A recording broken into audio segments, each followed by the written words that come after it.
Hello, everyone. Welcome back to another episode of the Full Circle podcast. I'm Mariah Rose here with Lexie Brown. Lexie, how you doing? Hey, I'm good, guys. I'm back in LA. I'm back in my house. We're so Look back. at you. We're so back. She's home. I got a couch now in my extra bedroom. There's Kenan. He's excited to be back in LA. I'm happy to be back in the sunshine and stuff. How are you? I'm so good, Lexie. I'm glad you're back home. I'm glad it's sunny. Is it as rainy in Seattle as everybody says it is? Yes. No, it's not. Okay, let me take that back. I was there in like the good weather, so they were claiming. It doesn't rain, at least not in the summertime. It like mists. Someone said it like feels like people are like spraying like a Febreze bottle. That's like what the rain feels like. It's like misty. And yes, it is very cloudy and gloomy.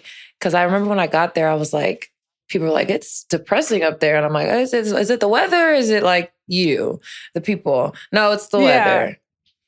It's the weather. Makes sense. Yeah, so it is more cloudy than rainy. So like coming back to LA and the sun is just hits different in LA. So I'm so happy to be back. So no disrespect to Seattle, but. Right. I would have to have my hair in braids 24/7 in that mist. Oh no. Yeah. No. Yeah. I will say there's not really much humidity. And on this nice days when the weather was good, like it was like beautiful. Like, but I experienced that like, I was there from April to last week, which is mid-September. I probably experienced like 10 beautiful days. And a lot of the beautiful days, we were on the road. So I missed a lot of the beautiful days. But anyway, there's a lot for us to talk about. Oh my gosh, where do you want to start? Actually, I want to start somewhere first, guys, okay? So I know that, let me rewind. This is my podcast, okay? This is our show. We get to talk about what we want to talk about. And I like to talk about my personal experiences, okay? I don't typically look at any comments anywhere anymore. But sometimes I go dabble on our YouTube. There were like a few comments on our last video that kind of rubbed me the wrong way. They didn't like, comments don't hurt my feelings anymore. But like when things kind of rub me the wrong way, I'm just kind of like, I want to like address this. So again, I don't know who these people are. I don't know what their deal is, whatever. And I've seen this comment come up a lot in different ways, in different capacities, is that people like continue to talk down on my career in totality. And I have never understood why they've done that, why they want to do that, why they think that what I've done in this league, what I've done in college is just not good enough for me to speak on basketball. Guys, I'm a hoop head. Like, all I do is watch, eat, sleep, breathe basketball. So, of course, like, that's what I want to talk about on this show. I don't like talking about myself. I don't like talking about what I did at Duke, what I did at Maryland, what I've done in the league. Like, that's not what this show is about. But I speak because I've had a lot of experiences. And I feel like a lot of people have gotten comfortable with speaking on things that they've never experienced. And then like, that's the law. Like that's the word that y'all are going to believe, but y'all aren't going to believe the person that literally is living, experiencing, doing all of these things in real time. So I don't like when people determine like whether what I say is valid or not, or if I can have a platform or not, because y'all look at my stats and you're like, well, she's not as good as she thinks she is, and da-da-da-da-da. Because it's not about that. It's about me wanting to educate y'all on the game and talk about the game that I love. And I'm tired of it. So when y'all come on our show, under our video, and leave comments like that, I get irked. And I actually responded to some on YouTube, which I never do that. But I had to hop in a little bit. But I was like, okay, like, y'all think that my little 8 points is not important? Let me give you some facts. You know me, Little Miss Fun Fact. Y'all want to hear some fun facts about my little 8 points? Okay, I got them. I wrote them down. Let's hear, Lexie. Ready? Okay. We're going to talk about the playoffs briefly in my soapbox moment, and then I'll be done. So, sorry, guys. So, in the playoffs, in the semifinals, which is between the Mercury, the Lynx, the Aces, and the Fever, okay? On the Mercury, there are 3 starters that average 15 points or more. 3 of the starters, the other 2 average less than 10. And DeWanna Bonner averages 11 coming off the bench. For the Lynx, there are 3 starters that average 13 or more points, and the other 2 starters average less than 10. On the Aces, there are 3 starters that average 11 or more points, and the other 2 starters, 10 or less. Jewel Lloyd averages 11 off the bench. And in the Fever, there are 3, I put 3.5 players that average 11 or more points because Odyssey Sims has only played for 12 games, but she's averaging 10 points. And the other 2 starters are averaging less than 10.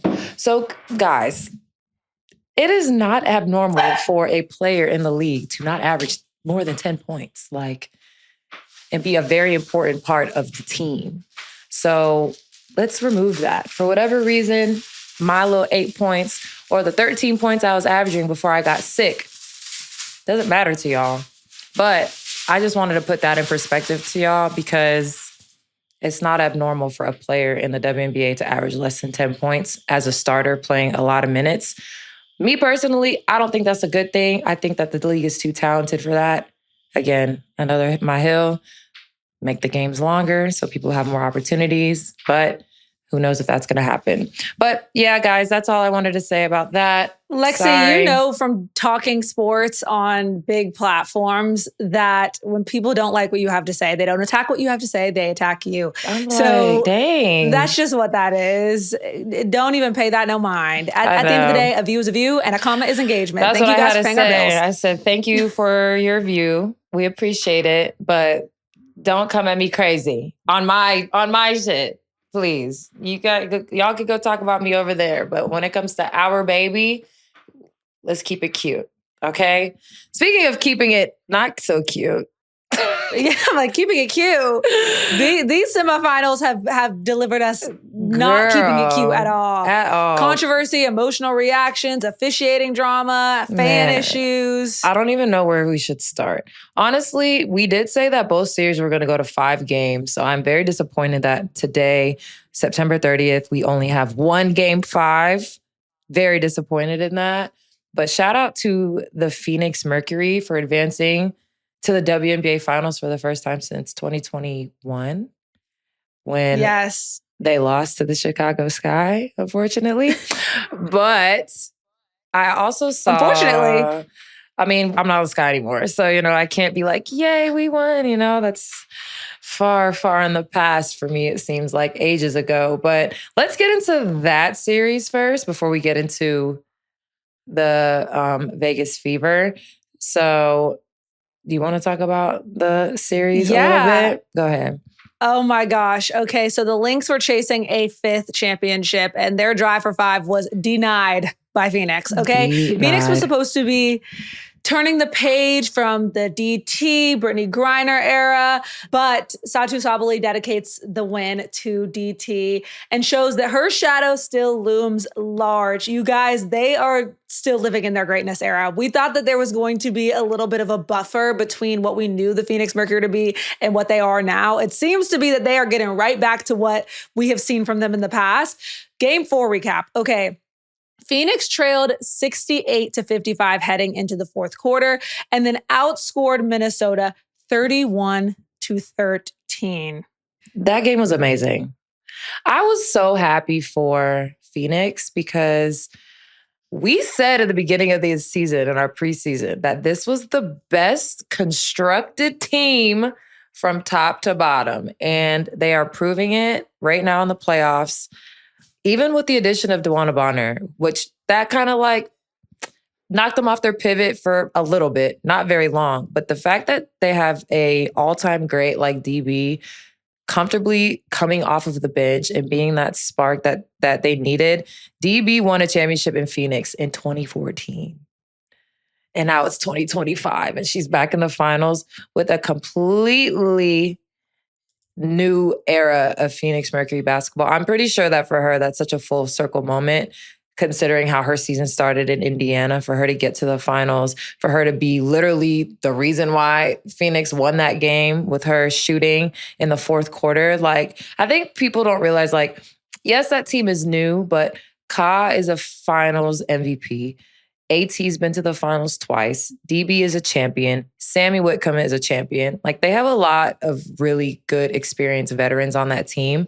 And the way that they just kind of blocked out all of the noise, all of the negativity, all of the doubt all season long, except for from us.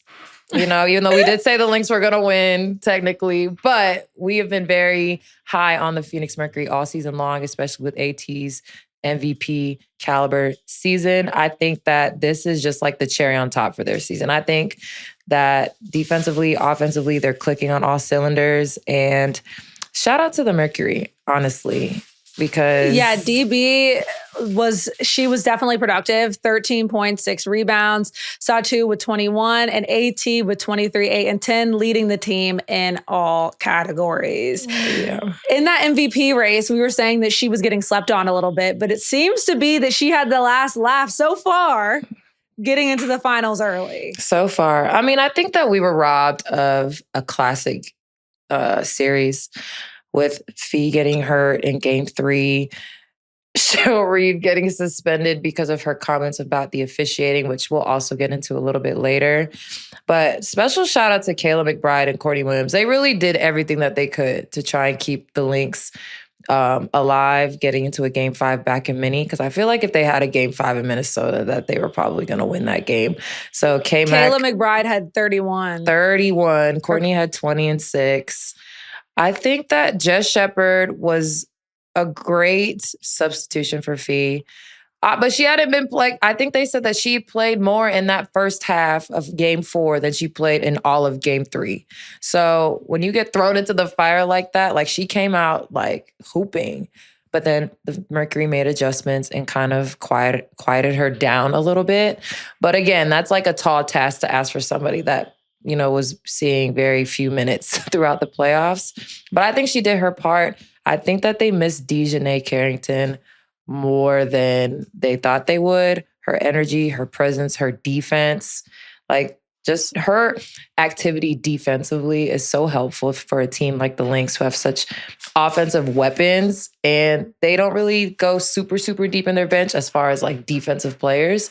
So I think with them losing Dejanay, that kind of hurt them a little bit as well. So, I mean, I think people are probably going to be like, well, the Phoenix beat the Lynx and they were missing this and they were missing their coach. And then look at the fever right now. Like, that is just not an excuse at this point in your season. But I am a little disappointed. Not a little. I'm very disappointed that they suspended Cheryl.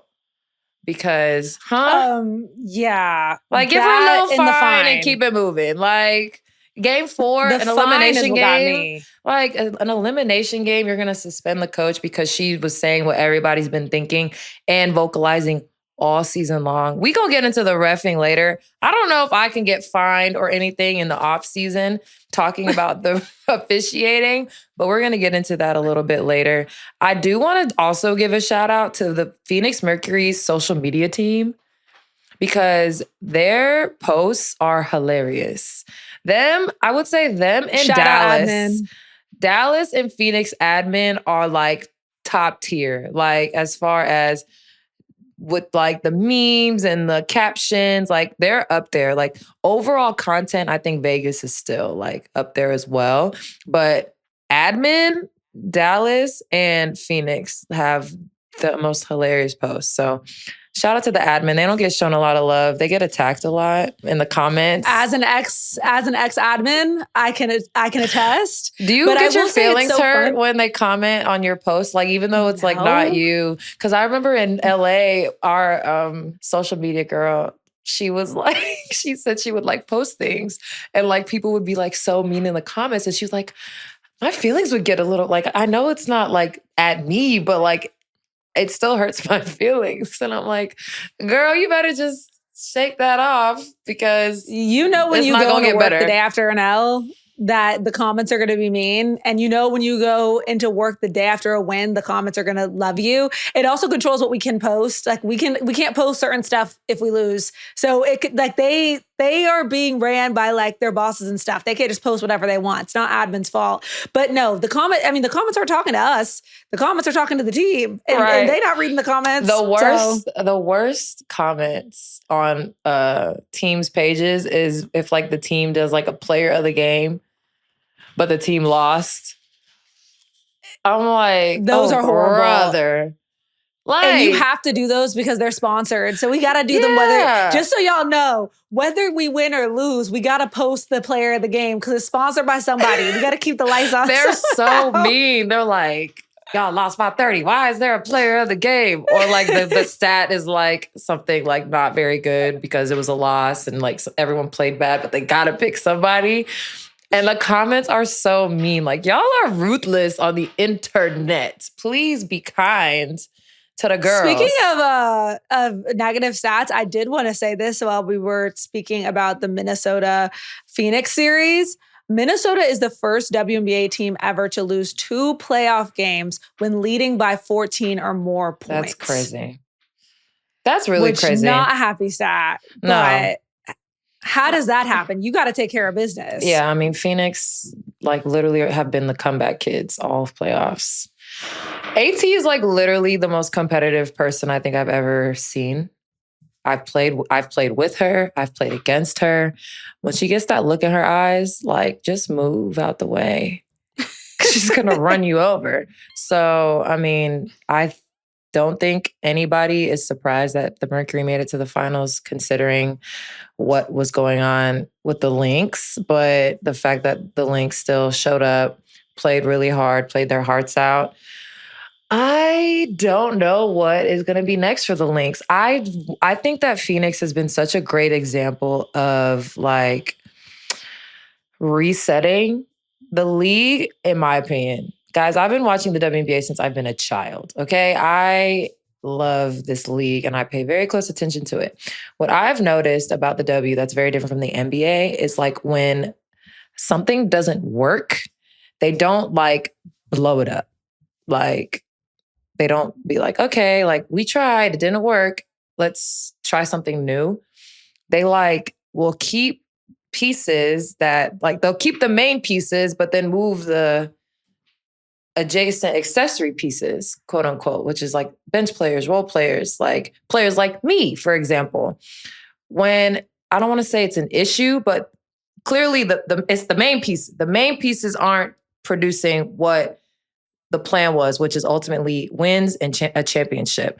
So I think Phoenix was the perfect example of, yes, the DT era ended. They said, okay, BG, you're going to Atlanta. Okay, Tosh, you're going to New York, even though, yes, the way both of those situations panned out were shitty in hindsight. Like they probably could have handled both of those situations better, but business is business. Trust me, I know better than anybody how that shit goes. But a lot of people were like, this group, it's not going to work. Like there's too many new people, but they put together a really good squad from top to bottom. I think they still have the second or first most rookies on their roster. Like they did a really good job. And I think teams moving forward can take note of, if you bring a group of people together and it doesn't, you have a window. There's a window of opportunity. And we see it all the time in the NBA. And you made the most hilarious video about Kevin Durant with his windows of opportunity. Like that's Kevin Durant. Probably will go down as like the best player at his position when he retires, when all is said is done. All is said and done, he's going to be one of the best ever. But he's been in situations where like, this doesn't work, blow it up. This doesn't work, blow it up. Like, is it good to do that all the time? No. But is it good to never do it? Also no. So I think Phoenix just, like, the Valkyries have the blueprint of expansion and Phoenix have the blueprint of let's move on. Like, blow this up, let's move on. And now they're in the finals. So Lexie, I got to ask, because I know somebody listening is wondering what you're really getting at, because we have been raving about Minnesota all season about how everything works, about how deep they are, about how every piece has its slot of the pie, about how fee and this and that and coaching. And so what are you getting at? Because I personally feel like it is not blow it up time for Minnie. In Minnesota, honestly, they have new ownership. This is 2 years in a row that they have not won the championship that they were, quote unquote, supposed to win. If it was me and this is my team, I'm not blowing it up either. But it's not up to them at this point. Everybody's a free agent. I said last week, guys, the amount of movement that we are going to see in free agency, or I could be completely wrong and everybody stays put. But you're not. I'm so interested, especially with the announcements of Unrivaled. A lot of new faces are going to be down in Miami, rubbing elbows, keying it up during free agency time. So it's going to be so interesting. So I don't even think that the blow it up is going to come from like the higher ups. It's going to come from the players being like, okay, well, this situation was great. It was cool. Now let me go try and do it over here with these players, or let me try do it over here, or bring those players to where we're at. If they were all not free agents, would I blow up the team? No, I would not, because I want this group to win. Like, I think everybody really wanted them to win. A lot of people wanted Fee to win MVP. A lot of people wanted them to win the championship, and neither happened. But here's the thing. Oh, dang. In sports, and this is why I have been so anti-blow it up. I'm anti-blow it up in the NBA. I'm anti-blow it up in the W. Obviously, don't continue with something that clearly doesn't work. But I don't think what we're seeing with the Lynx is it not working. I think we're seeing a lot of bad luck. Luck plays so much into winning a championship, y'all. So much. Not only that, the MVP. Had Fee not gotten hurt, not saying Asia didn't deserve her MVP award, but Fee was clearly the favorite to win MVP, and then she got hurt, and we got to see what the team could do without her. Had she not gotten hurt, we would have never seen that, and who knows how things would have gone down in Vegas. Who knows how that would have shaked out. So she might have won that MVP. Had she not gotten hurt for this game 4, you know what I'm saying? We can't really speak to that. So many things. And even last year with them losing in the finals, like there was so many things that happened in that last game where people were just like, how did y'all lose that game? And now the same thing is happening again. You know, you saw the emotion. I don't know if you guys saw K-Mac's presser after the game. Like she was like, I saw. Oh, the fact that you have to like go speak to the media after moments like that is like, I hate that. But she went up there like the champ that she is and answered all the questions and was very gracious, even though she was sobbing. And I was like, can y'all let the baby like get herself together before she comes up here? But you could just see the emotion. And she said that basically was like what they have in that locker room is something that is very rare in pro sports. So in that aspect, like, no, I wouldn't blow up this team. And when we say blow up, I know that sounds very like aggressive and horrible and mean, but like, that's just like what you say. Like, you gotta blow it up. And that just doesn't happen in the WNBA often. And when I say blow it up, as opposed to make some moves are what you were talking about earlier, moving some role players around, putting pieces around your core to make them better. By blow it up, we mean move something big. Yeah. Like they replaced they had DT, Tosh, BG was like their big 3. And now they have AT, Ka, and Satu. Like flip-flopped. Superstars for superstars. Like, I will also note that injuries and I guess officiating to a certain degree, but I'm not a fan of blaming the officiating in any sport ever, in any win-loss ever. But another piece of the pie, as far as talking about luck going into this year's finals, the New York Liberty. Had we had a healthy Stewie all season long, had they been able to stay healthy this season, that team also would have shook out very differently. Yeah. So yeah, the Liberty, their luck was just terrible. I don't have the number on it, but like I don't even know how many games they had a fully healthy roster. At least their starting 5, like. Or top to bottom. They always had somebody out. Kennedy Burke was out for a while. Izzy Harrison was out for a while. JJ was out. Like, they always were dealing with something. So they just never were able to get any type of continuity. And, you know, that happens sometimes. And again, they fired their head coach. We did say that New York was going to have some decisions to make after the season. And that was the first one they made, which shocked a lot of people. But again, if something ain't working, which is crazy because they just won a championship, but, you know, things like that happen. And when you have, you know, when you have somewhat disappointing season, changes have to be made, and you can't always blame the player. Someone got to take the blame, unfortunately. And people have been really vocal about the firing of the head coaches of the WNBA.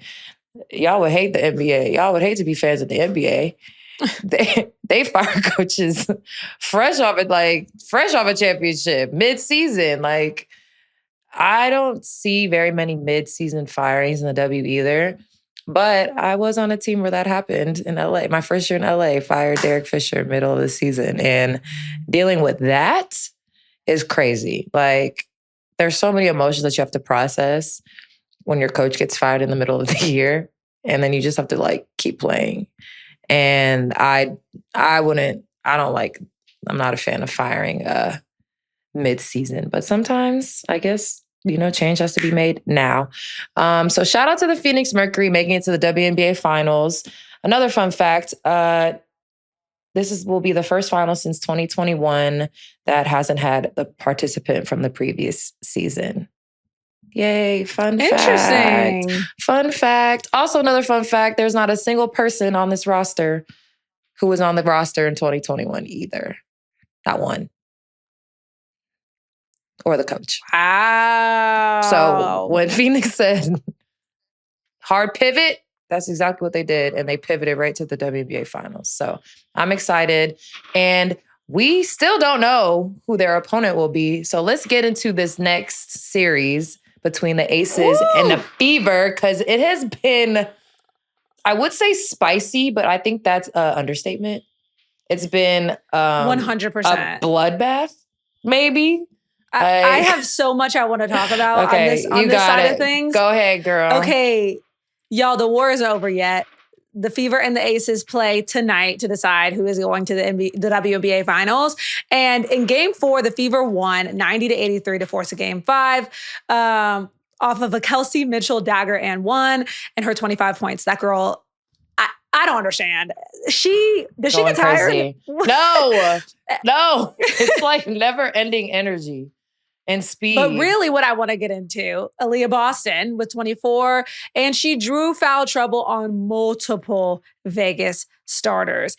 Asia Wilson was still dominant with 31, but there was a major free throw controversy that got everybody talking. There was a bunch of controversies that got everybody talking between Aaliyah Boston rage baiting Asia Wilson and the 34 Fever free throw attempts to the Aces 11 free throws.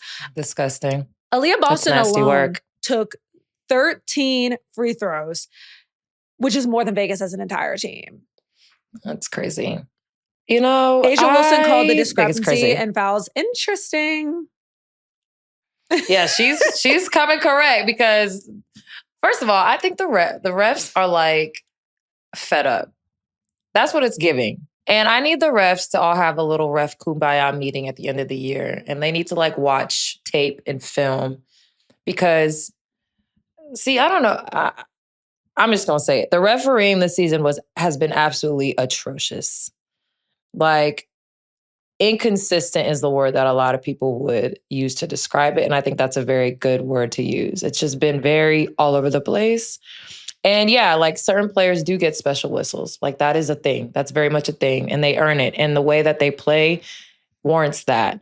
But the game has gotten to a point where it's like hard to watch at times with the physicality of it. Like Gino Auriemma actually, because my parents sent me this article, Gino said that the officiating has been really bad in the WNBA for like a few years. His direct quote is, "People can't get open, people can't cut, the ball handler is getting whacked every time they move. Listen, you always expect your best player to have a rough time. I've been through that and I've complained about it a lot. I don't blame the officials. I don't think it's actually It's the people actually officiating the games. I think it's what's either in the rule book or what's accepted as this is the style of play that we want. Because if they didn't want that style of play, they wouldn't allow it. Like, I don't know why all of a sudden, like, this over physical, crazy basketball has become acceptable in the W. Like, it was cool, like, last year at the beginning when people were like, I mean, it wasn't cool last year because we know what the narrative last year was about the physicality of the league. But I thought it also was a good thing to see like how physical the W really is and how it's just such a major leap from college to pros. But I think it's like gotten a little bit out of hand. And I think that's what's led to the injuries. I think that's what's led to the crazy fatigue amongst players. I mean, on top of playing 44 games plus the playoffs, I think that they need to reel it in. And it's too late to do it now, obviously. But like, I will say, Aaliyah Boston, super, super, super talented. I've spoken about her 1 million times, super positively. Big fan of hers. Very talented player. Love her down. This pushing into other people and getting other people to push into her, I don't know if I'm exaggerating. All I know is what I saw when I was there and what I have seen throughout the season and throughout the playoffs and in the most recent game. Hey, man, I almost caught an elbow. I almost caught an elbow in the face by her in our game. I hit the matrix on her. I said, oh, no, Leah, I know what you be doing. I saw that. I saw it coming. She got an offensive foul, but she didn't even hit me. But I was like, if I didn't move, she would have elbowed me right in my face. Like, I literally was like, I was going to give her the layup. I'm not even going to lie to y'all. Like, I'm not one of those people that's going to take one for the team like that. I'm sorry. An elbow to the face. When I'm already like undermanned. Like, I obviously wasn't able to get around her to front her. Okay, whatever. So now I'm going to use my speed to like maneuver, which thank God, because I probably would have had a broken nose. So it is frustrating as a fan. I can only imagine how frustrating it is as a player. However, it is to her benefit to continue to do because it's working and it's being allowed. It's not on her to stop doing. That's why I said all those really nice things about her before I brought it up. It is very frustrating to watch and it's not fair because they aren't allowing it from everybody. But that pushing in other people, elbowing, getting other people to push into you, that bulldozing through, that has to stop. And that is up to the refs to stop it. If I were her, I would take it up a notch because it's being allowed. Right. But I mean, that's the thing. The refs do have complete control over how much physicality is allowed in a game. But if a team comes out like just physical, like you're not going to be able to call every single foul because then the game won't get played. So it is in the team's benefit to come out on level 1,000 and dial it down versus having the other team come at you at level 1,000 and you don't know what to do. And now you're fouling. Now you're on your heels. Now you're reactionary to everything, which is basically what happened in the last game is the Aces started to be just reacting to everything. And when you get into that mode, against a team that has been allowed to play at a super physical level pretty much all season, it's going to be very hard for you to win. I think that the Aces are going to win tonight in Vegas. But the X factor for me, which I could be completely wrong, and she could still just not play like she hasn't been, is Kia Stokes. Throw her in there. She has been a staple on this Aces team for years. She's not gonna give you a lot of points, but she's gonna rebound. She's gonna defend. She's going to set great screens. Like, Asia and Alyssa need some time to breathe because they both have their hands full with Aaliyah Boston and Natasha Howard, honestly. Natasha Howard is not an easy person to guard by any means either, but she's definitely way less physical than Aaliyah Boston. I think that if they utilize just Kia Stokes' size and her IQ, that could be very helpful for Asia and Alyssa in the post. But she hasn't really been seeing a lot of court time as of late. So I don't know if like that's going to be the thing. But if I was the coach, I would throw Kia Stokes in there just to see what that looks like as far as stopping Aaliyah Boston, especially after the game she had last night. Also, Kirsten Bell, Jewel Lloyd, and Dana Evans, between the three of them, they have to have at least 15 points between the three of them. However that comes, that is also a reason why that they're going to win this basketball game, because they have not been producing like we think that they should be, especially Jewel. But again, she's in a completely different role. And again, her team is almost to the finals. So she is definitely taking a step back from how we're used to seeing her play for the greater good of the team, which is something that I personally have liked seeing from a superstar like Jewel, because it is hard to find a role in a place in this league. And the fact that she's been able to do so and helping this team get to the finals, coming off of the bench, is very admirable. She led the league in scoring just 2 years ago, if you guys didn't know that. Literally number one in scoring 2 years ago. And now she's averaging, I think, 10 or 11 points coming up the bench for the Aces. But one game away from the WNBA Finals. So those are my X factors. I don't have an X factor for Indiana because like their whole team is an X factor. Because the fact that they are also one game away from the WNBA Finals is absolutely insane. Like, with Caitlin Clark sitting on the bench. With half of their team sitting on the bench. Like, imagine the Indiana Fever, not even y'all have all thought it. Imagine the Indiana Fever go to the WNBA Finals and Caitlin Clark isn't playing.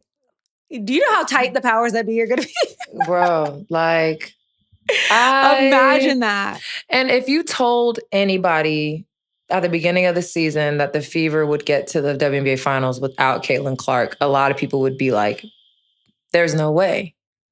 There's no way. Not even just Caitlin, like we said, without the entire team. Right. So the entire team. The entire team. So like we said last week, like that bench group and their energy, yes, like, should they reel it in a little bit? Maybe a tad.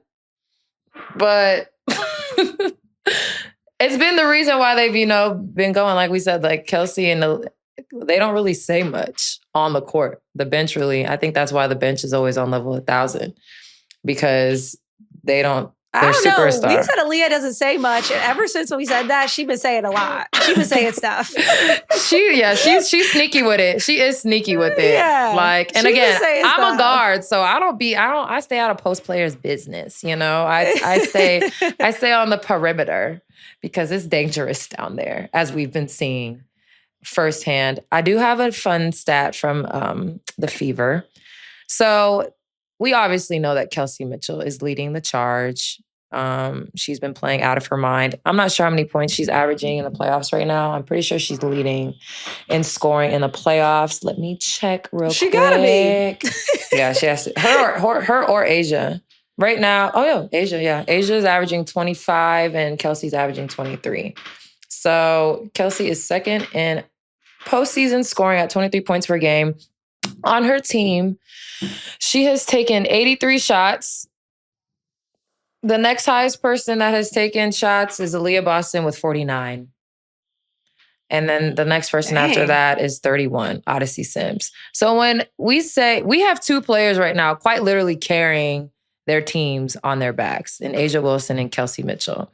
And the fact that they are completely opposite positions is ironic, because they're rarely going to guard each other or ever be matched up against each other. But that's what makes this series so much fun, because it is about their teammates, stepping up and helping them win.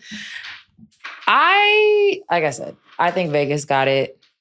It's a very hard gym to win in, even though Indiana did go in there in game 1 and belt to ask them. But this is game 5.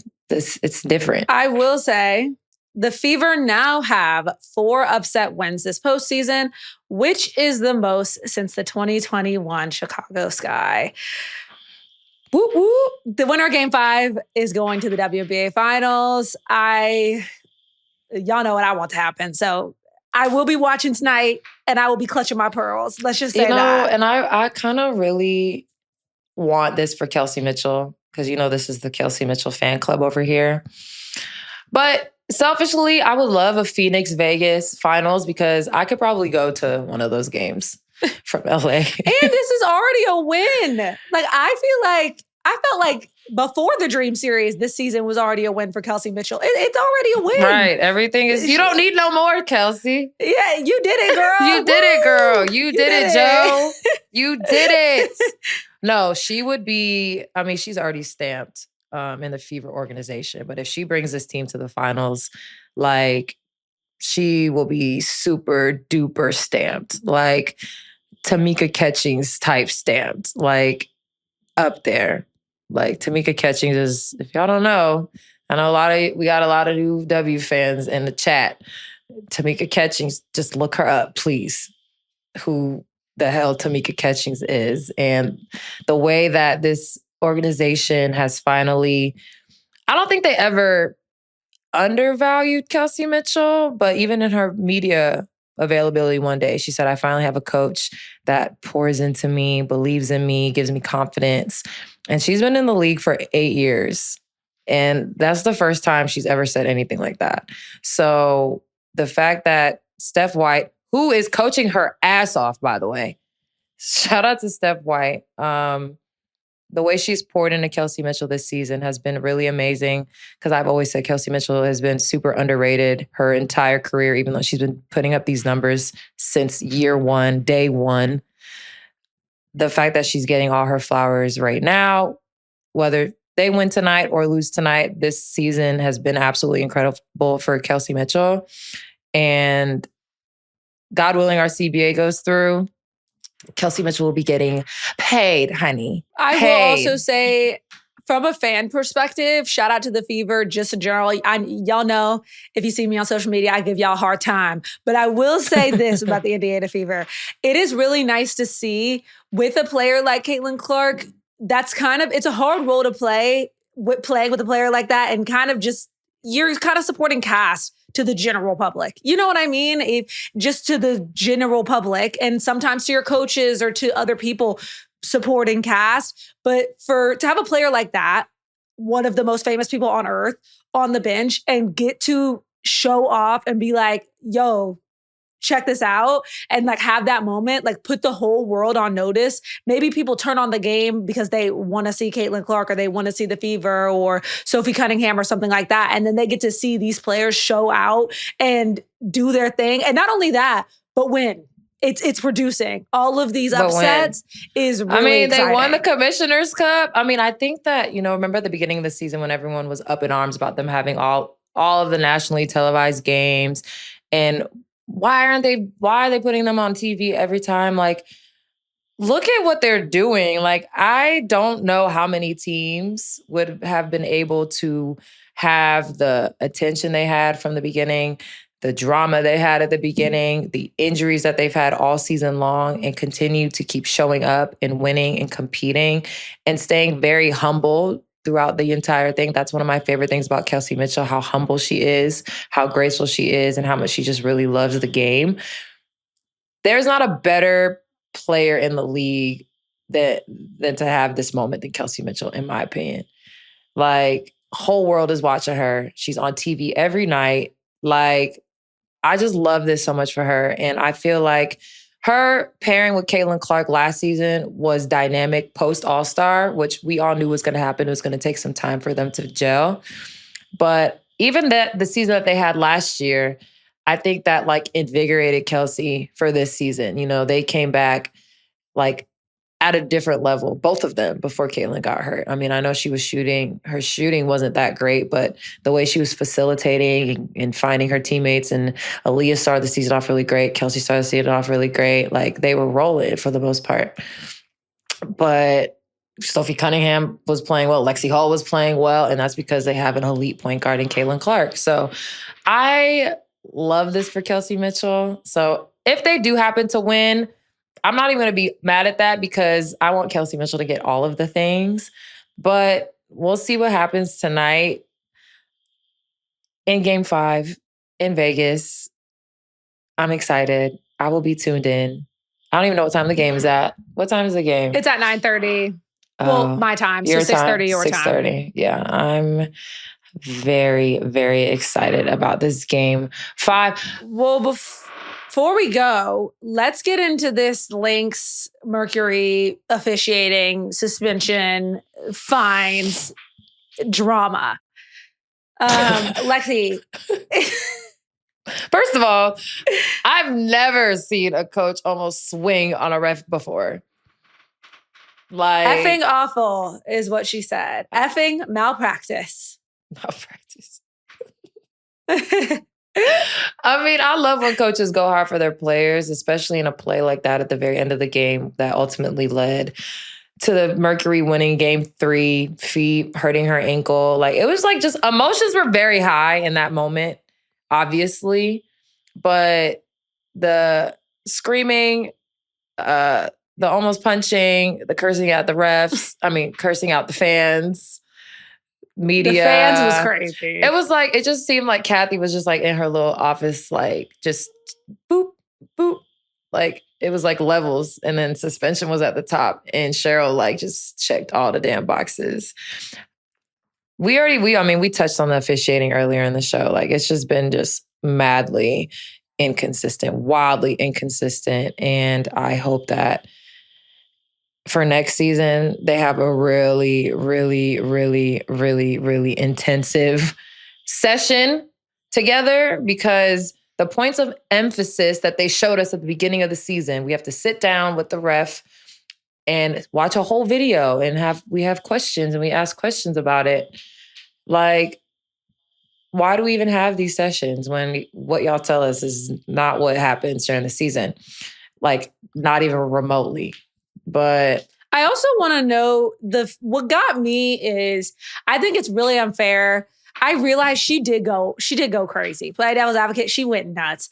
Suspending the coach in a game, playing without your coach and your star player is really difficult.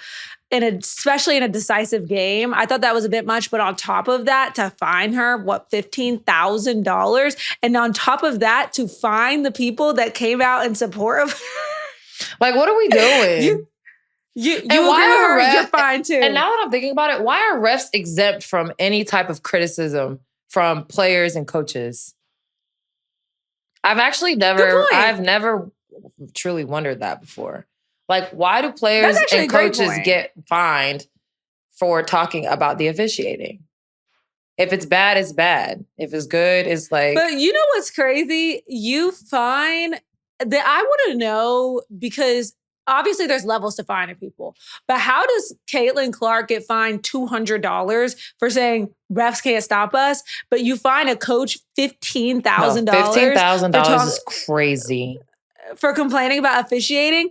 And then on top of that, you fine coaches just for sticking up for her or agreeing with her $1,000. How do you go from $200 to $1,000 for that? Like, that doesn't make any sense to me. And then it's like, it's so funny. So like when you have a challenge, right? So you have the challenges, and if a challenge gets accepted, that means that the ref was wrong in real time and we clocked it and you had to correct it.